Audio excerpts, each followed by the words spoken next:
Dr. Kenneth Blum is considered by his peers to be the world's leading authority on the DRD2 gene, the most studied gene in the psychiatric genetic field.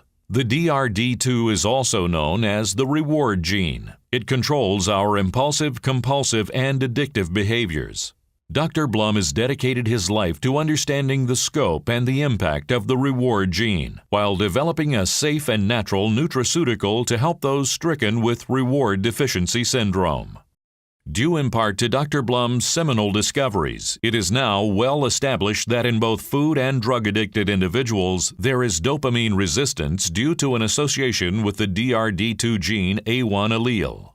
Based on the most current information available, it is estimated that 1 in 3 Americans carry the DRD2 gene A1 allele genetic expression. People with this genetic expression who are drugging, drinking, smoking, experiencing unusual sexual habits, and displaying other addictive behaviors do so to achieve a sense of well-being and normalcy. However, evidence is now emerging whereby the potential of utilizing a natural, non-addicting, safe, putative D2 agonist may find its place in recovery from reward deficiency syndrome in patients addicted to psychoactive chemicals.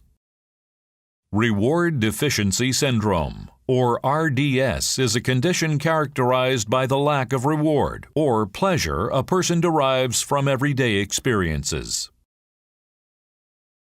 For Part 1 of this pilot study, Dr. Blum drew 2 subjects, an alcoholic and a heroin abuser, from the pool of hundreds studied. Both patients had the DRD2A1 allele, suggesting a genetic antecedent associated with a high risk for drug-craving behavior, or RDS.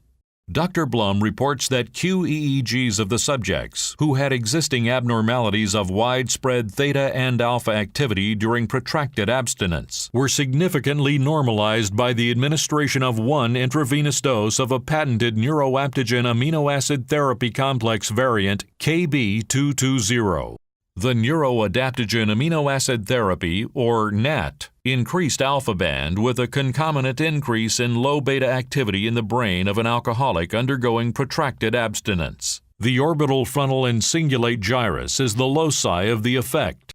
Based on our QEEG studies presented herein, we cautiously suggest that long-term activation of dopaminergic receptors, more specifically the DRD2 receptors, by the KB220 IV variant, will proliferate D2 receptors, leading to enhanced dopamine sensitivity and an increased sense of happiness.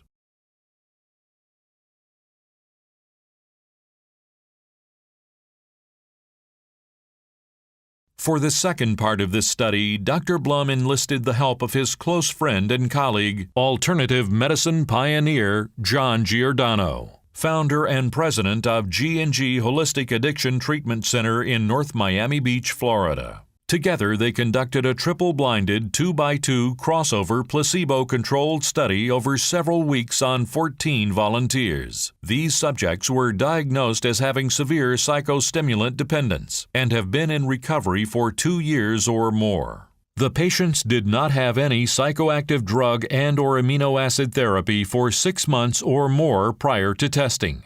Each patient consumed the patented neuroaptogen amino acid therapy complex KB220Z or a placebo in the morning before breakfast and 1 hour prior to scanning. After 7 days, the experimental and placebo groups were switched, and QEEG tests were repeated on each patient. For the second experiment, 4 polydrug abusers were selected, all of whom were undergoing protracted abstinence and carrying the DRD2A1 allele. The same 2x2 design used for the first experiment was used in the second.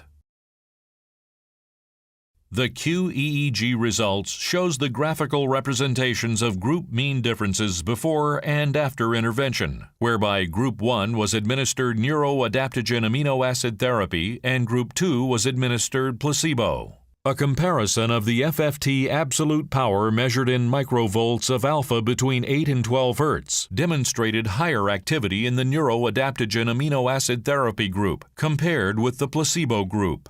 Similarly, observing the FFT absolute power of low beta between 12 and 15 Hz shows that the activity is considerably larger in the neuroadaptogen amino acid therapy group compared with the placebo group. While analyzing the absolute power differences between groups, it was discovered that there was an increase in alpha activity, a difference of 25 microvolts between groups in the parietal regions. This increase was further isolated to be most prominent in the alpha-2 10 to 12 Hz and beta-1 12 to 15 Hz bands. Finally, there was a consistent effect of KB220Z on frontal regions when compared with placebo. The p-values for Group 1 versus Group 2 for a between-group analysis of Week 1 and Week 2, whereby group comparisons utilizing t-tests were performed. The FFT power ratio independent t-test results were significant at the 0.03 level in both analyses, in spite of a small sample size. After extensive analysis, it was found that there was an increase in amplitude of all frequencies across all 19 channels recorded. KB220 amino acid complex regulated the dysregulated electrical activity sites over the posterior cingulate gyrus, which links directly to cravings. A closer examination of the alpha and beta properties revealed a generalized switch in asymmetry across all sites, and most pronounced in areas commonly associated with impulsivity, anxiety, compulsion, and cravings. Although the exact mechanism of action remains elusive, preliminary fMRI data suggests that KB220Z significantly activates dopaminergic pathways. Moreover, the coupling of gene testing along with a safe, non-addicting neuroadaptogen amino acid therapy that upregulates instead of downregulates dopaminergic receptors, preferably the D2 subtype, could soon play a significant role in the recovery process of people suffering from the acute and painful effects of RDS. For the text version of this report, please visit postgradmed.com. And also visit rdsyndrome.com for a complete overview of Dr. Blum's natural solution to addiction. For addiction information, please visit www.holisticdrugrehab.com.